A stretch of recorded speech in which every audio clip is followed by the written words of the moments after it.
Thank you. I'd like to be recognized to make some comments about the conflict we're watching unfold on our television between Iran, Israel, and now the United States. Someone asked me, what is this talk all about? I think a good title would be, what is this all about? To the American people, what is this all about? Let me tell you what it's all about. It's all about religion. A fanatical strain of Shiism is now in charge of Iran, and they have three goals: to purify Islam, and about 80% of Islam is Sunni. Saudi Arabia is the center of that part of the religion. To purify Islam in the image of the Ayatollah, to destroy the Jewish state, to drive us out of the Mideast because we're infidels. This is not a democracy, it's a theocracy. And if you got any time on your hands, go on the internet and check out the theological basis of this regime. You would understand why Israel has to get this right as well as we do. But it was not always that way. Iran is not inherently a radical group of people, a radical place. As a matter of fact, it is a very cultured place. It used to be one of the real pearls of the Mideast. So before 1979, Iran shared intelligence, had economic ties, and military cooperation with Israel and the United States. This is from 1950, where Ben Gurion, the founder, the first president of Israel, is talking to an Iranian diplomat in Jerusalem. And Iran had a very vibrant Jewish population.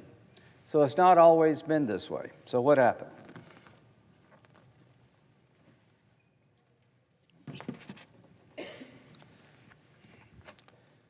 They had a revolution.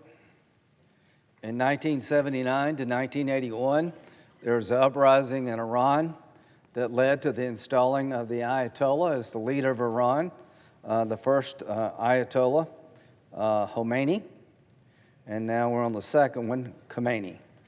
Now, what is this thing all about? These are students pouring over the U.S. Embassy. And our embassy personnel, 50 American hostages, were held for 444 days by these nut jobs. They were subjected to intense physical and psychological torture throughout their captivity, such as mock executions, beatings, solitary confinement, and very bad living conditions. So, this is what they did when they took over. They came after us, held our people hostage, and treated us very brutally. In 1984, the United States made Iran a state sponsor of terrorism under U.S. law because of the way the Iranian regime under the Ayatollah was conducting himself. They were wreaking havoc throughout the region, and they were doing things against Israel and the United States that justified their designation in 1984 as a state sponsor of terrorism, and that has not changed. Now, why are they state sponsor of terrorists? Because they're terrorists, and they support terrorists. Hezbollah, $700 million we project was given to Iran by Hezbollah. It's almost their entire budget. They're a terrorist group, mainly in Lebanon, of the Shia branch of the tree. Hamas, who conducted the October 7th attack against Israel. Israel projects that 93% of Hamas's military budget came from Iran. And we have the Houthis. All of their missiles and rockets came from Iran. We've got Shiite groups in Iraq funded by Iran. Now, why are they a state sponsor of terrorism? Because they sponsor terrorism all over the world, and they did it with petrodollars from the Iran nuclear deal and other sources of revenue, which was a really bad idea, and that's why Trump pulled out. Here's the reporting over the period here. Hamas-Iran alliance. Captured documents expose decades-long terror funding. So when Israel began to liberate Gaza from Hamas and drive out Hamas terrorists, they found a treasure trove of documents showing the history between Hamas, Hezbollah, and Iran, suitcase stuffed with cash. U.S. flow of funds to Yemen to help the Houthis. What else have they done other than funding terrorist groups? They've threatened to kill American officials. President Trump, Brian Hook, General McKenzie, Robert O'Brien, Mike Pompeo, former Secretary of Defense Mark Esper, all these people involved in the Soleimani attack. Now, why did we go after Soleimani? Because he was the leader of the more radical elements of their military that had been targeting the Americans, and he was planning to attack our forces in Iraq, and Trump took him out. 1983, Beirut barracks bombing, Hezbollah supported by Iran. Khobar Towers bombing in Saudi Arabia, terrorist groups supported by Iran. That's why they're terrorists. They have been coming after our interests. They've attacked our shipping in the Red Sea, the Houthis have, and they couldn't fire one missile without Iranian support because that's where all their rockets come from. Now, some cast of characters here. The recent new president was sworn in Iran. During the swearing in of the Iranian president, the crowd started chanting, "Death to America, death to America," during the swearing in of the new president not long ago, July 30th, 2024, not quite a year ago. So people wonder what they're up to. Let me tell you what they're up to. They're up to enacting a religious agenda that has no place for anybody but them. If you're a Christian, they want to destroy your faith. If you're Jewish, they want to wipe you off the planet. And if you're a Muslim and you don't agree with them, which most don't, they want to take over the entire faith and make you bend the knee to their view. These people are religious fanatics. What is this all about? Religion. Do you want any of these people to have a nuclear weapon? I don't. They're religious Nazis. Now, are there any telltale signs that may tell us what they're up to? Do you really have to be Sherlock Holmes to figure this out? This is a missile in Iran. In Hebrew, it says death to Israel. This is the friggin' missile they took a photo of. In Hebrew, said death to Israel. Wonder what they want to do with that missile. If you're confused about this regime, you should not be allowed to drive because you're a danger to yourself and others. If you think this is not our conflict, you've missed a lot. You've been like sleep at the switch since 1979. You don't know anything about these people. You're talking gibberish. If you don't think this is our concern, look what they've done. They've attacked Americans. They have American blood on their hands. They're trying to build a nuclear bomb. And one of the targets is us. How do I know that? Because that's what they say. Last July, they were chanting death to America while they were swearing in the president. We don't do that here. Why? Because we're not crazy. These people are crazy. The Iranian people are not, but the people ruling the place are fanatical religious Nazis. And if you don't think it's our concern, you really have missed a lot. You need to study before you talk. And if that's not enough, the missile that says death to Israel, let's see, when was this? 2015. Amid nuke talks, Ayatollah says death to America. This is during the negotiations that Obama had. So in 2022, they had 95 pounds of highly enriched uranium at 60%. Is there a commercial purpose for uranium enriched at 60%? No. In 2025, 3 years later, they have 900 pounds of this stuff. So clearly, they're not stopping their enrichment program. They're accelerating it, and they're enriching it at a level that has no commercial purpose. They actually have one reactor in Iran. The fuel for that reactor comes from Russia. They haven't taken 1 gram of their enrichment program to run the peaceful reactor they claim they want. And to run a reactor, you need to enrich between 3.5% and 5%, not 60%. Now, weapons grade enrichment is 90%. 60 to 90 is like walking across the street. So if you can't figure out what they've been up to, again, you should not be allowed to drive. They're trying to build nuclear weapons. They're making material consistent with a bomb, not a peaceful nuclear power plant. They chant death to America. They chant death to Israel. They kill their own people. They're the largest sponsor of terrorism on the planet. They've been that way since 1979. Wonder what they want to do.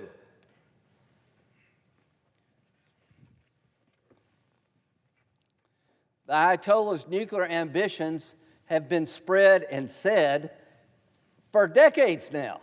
I take him serious. Hitler wrote a book. Nobody believed he wanted to kill all the Jews. They should have. Hitler wrote a book about a master race. People should have taken him seriously. They wrote it off as just talk. They excused Hitler's provocative behavior, saying he's just saying these things. Well, we know that didn't work out too well. Last month was the 80th anniversary of the end of World War II, the Nazi regime. One of the centerpieces of the Nazi regime was to kill the Jewish people. They put the Jewish people in concentration camps, gas chambers, and they tried to extinguish an entire race of people, our Jewish brothers and sisters, killing 6 million. Just a few years ago, the Jewish people got back to the numbers before the war. 80 years later, we're having a discussion about what should we do as civilized people regarding Iran. I tell you what we should do. We should do something different than we did with Hitler. Because if we do the same old thing, there goes Israel and eventually us. So their nuclear ambitions are not to build peaceful nuclear power plants and fuel them. They're making, their enrichment program is designed to make bombs. They intend to use these bombs because they're religious fanatics. Does anybody doubt if Adolf Hitler had a bomb, he would have used it? If you doubt the Ayatollah would not use a bomb against the state of Israel, you don't understand his religion. What drove Hitler? A sick, twisted, distorted view of the master race. These people want a master religion, not a master race. They want to dominate the world religiously. That's what they're all about. They export terrorism in the name of religion. They support groups that want to take down secular regimes. They want a master religion like the Nazis wanted a master race. And let me tell you what our friends in Israel are saying. Hell no. Once is enough. So what should Israel do?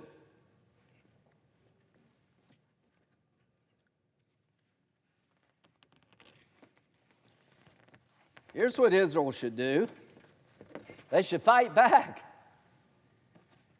to the American people. What would our country do if there was one missile shot into South Carolina or Alabama from a foreign power that killed our citizens? Everybody in South Carolina and Alabama would be wanting to end the terror and go after the people who did it. And it would be the entire nation. Why should we expect Israel to tolerate what we wouldn't tolerate? There's been over 1,000 missiles shot into Israel. Since their founding, people have been trying to kill them all. Hamas, Hezbollah, the Houthis have one thing in common. They're all funded by Iran. All the weapons come from the Iranians. What is this all about? Killing the Jews and eventually us and dominating the world religiously. If you think that's weird, then you need to get on the internet and listen to what they're doing. You need to watch their behavior, and they mean what they say, and don't be like the people in the 30s that got it wrong. Israel's not going to let it get it wrong the second time. Donald Trump. God bless President Donald J. Trump. I am so glad he won. What has he tried to do? Make peace, not war. He gave the Ayatollah 60 days to find a peaceful settlement regarding their enrichment program. They could have nuclear power, but they can't enrich. There are 20 nations that have nuclear power that get the fuel for their reactors outside their country. We would have done that for Iran. They were tapping him along. 61 days go by, and the rest is history. They're not interested in peace. They're interested in fulfilling a religious agenda that has no place for us or the state of Israel. Hitler didn't want peace. There was not a part of the country you could give him to stop him from enacting his sick and twisted agenda. He didn't want German-speaking populations. He wanted the entire world to speak German. He wanted the entire world to fall under his Nazi regime. He was nuts. And it took a bunch of people from all over the world, particularly America, to destroy the Third Reich, and about 60 million people died because we got it wrong in the 30s. 6 million Jews. We're not going to let that happen again as long as I'm around, the presiding officer, President Trump, and the people of Israel. We're not going to let that happen. We're going to stick with Israel because sticking with them is helping us. They're fighting the people that want to kill us as much as they want to kill all the Jews. Their fight, in my view, is our fight. Operation Midnight Hammer. After day 60, all the negotiations went nowhere because the Iranians didn't want them to go anywhere. President Trump acted. And it was brilliant, it was bold, and it will live in history. To all those who took part in this, God bless you.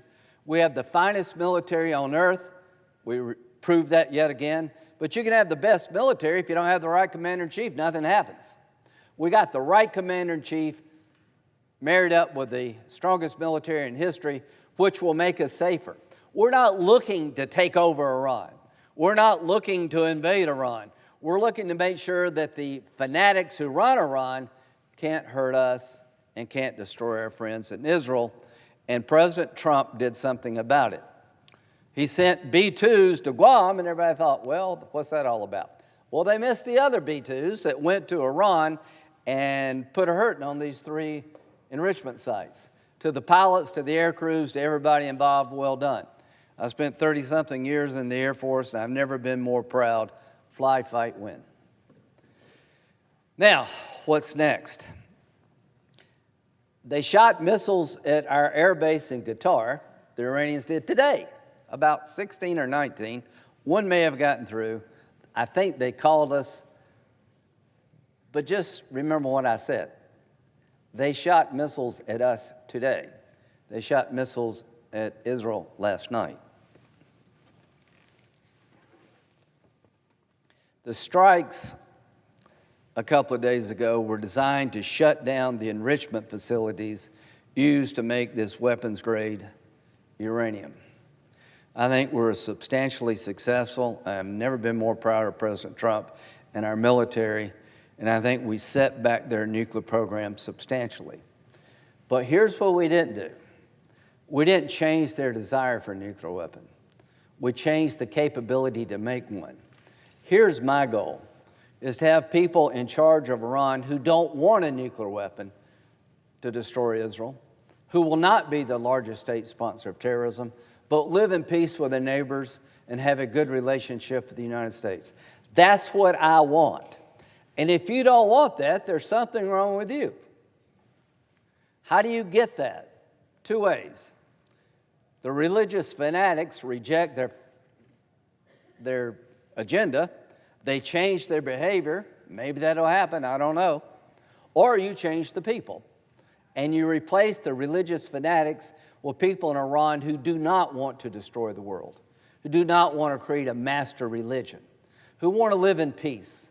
And I think that's the vast majority of the Iranians.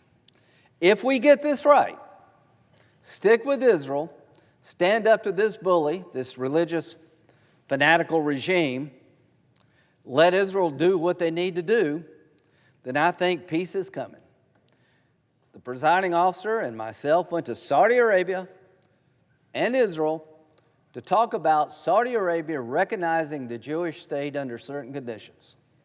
Before the attack of October 7th, we were very close to expanding the Abraham Accords to include a deal between Saudi Arabia and Israel that basically would end the Arab-Israeli conflict. An amazing moment in history. October the 7th comes along, a vicious, brutal attack on Israel by Hamas, which is fully funded by Iran, raping women, killing children in front of the parents, and doing things that we really don't need to be talking about on the floor.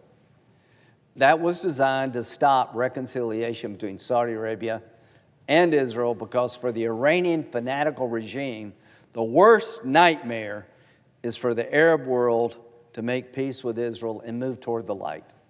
These people want darkness for the world. So what do we do now? Israel has had it. I talked to the Prime Minister yesterday before I went on television, and I asked him, what would you like me to tell America, Bibi? He said 3 things. We're profoundly grateful to the American people for what you do to help the Jewish state. We couldn't be here without you. We're profoundly grateful to President Trump for his strong leadership. He also wanted me to urge the people of Iran to seize the moment to end the nightmare you've been living. And the third thing he wanted me to tell the American people is Israel is not going to live this way anymore. They're not going to raise their children in bomb shelters. They're not going to have their life interrupted daily by ballistic missiles coming from religious Nazis who want to kill all the Jews like Hitler. They're not going to put up with that. Regime change is coming to Iran, one or two ways. The regime renounces what they've been doing since 1979 and change course, or it's replaced. To expect Israel to do anything else is offensive to me. You're asking Israel to accept normal being attacked every day and every night by over 500 ballistic missiles? Over 24 Israeli citizens have been killed. The missiles going into Israel are designed to kill children. The attack by the Israelis are designed to shut down the regime's nuclear capability. But the targets are changing. They're now going after the police force that keeps the Ayatollah in power, the intelligence services that scare people into submission, the prisons that house dissidents. Israel has made a faithful decision to go to the heart of this regime, to take these religious Nazis down one way or the other, reject Nazism in the form of religion, or get new people. And I am with them. I'm with them to the bitter end. I'm with them because being with them is in your own interest if you're an American. Being with them is in your own interest if you believe in religious tolerance. Being with Israel means you reject a regime that would take a 16-year-old girl off the bus and beat her to death because she didn't have a head cover. This is evil we're fighting. These are as evil as the Nazis. 80 years later, we're having a debate about what the Jewish people should do to a group that wants to kill them all? Really? We're debating among ourselves what is too much against a regime trying to build dozens of nuclear weapons to blow people off the planet they don't like or agree with? What kind of world are we living in? To all those who want to hold Israel back, what would you do if it were our country? Would you hold us back? If you tried to, we'd run you over. We're not going to live this way as Americans. So what is this all about? I'm going to end where I began. It's about a fanatical regime that took over the country by force, that started out imprisoning Americans, been trying to build nuclear bombs, multiple nuclear bombs, has been the largest state sponsor of terrorism since 1984, has American blood on its hands, has attacked Israel over and over and over again, has suppressed its own people, It's about a religious agenda. Why do they do what they do? Religious, fanatical beliefs, a master religion for the world. And if you don't believe that, you have missed a lot. That's what they want, and the only way they're not going to get there is for somebody to stop them. What did Hitler want? To take over the entire world and create a master race. Anybody that didn't fit his definition of the right kind of person was imprisoned or killed. The Ayatollah and his henchmen have that same view, but it's religiously driven. So what happens in the next few days is going to determine the course of history for the state of Israel and the region for decades to come. To our friends in Israel, finish the job. Do what you have to do to bring about the regime change that will allow your children to sleep through the night. To the American people, wake up. Understand what we're fighting. The Ayatollah is not normal. These are not normal people. Stand with Israel. Standing with Israel, you're standing by you're helping your own self. You're helping your own families. I'll make a prediction. Israel's going to win, and this regime's going to fall. This regime's going to fall of its own weight. The people in Iran are going to have a chance, as the regime gets weakened, to rise up and take back their own lives. I don't know when that day's coming, but it's coming soon. I believe that. I believe the day of reckoning is here for the religious Nazis running Iran, that their terrorism is coming to an end.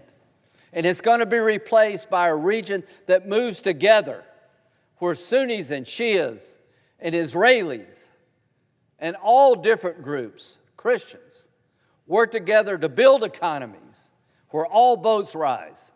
We live in a time of choosing. I choose to stand up to evil. Thank you, Madam President. I yield the floor.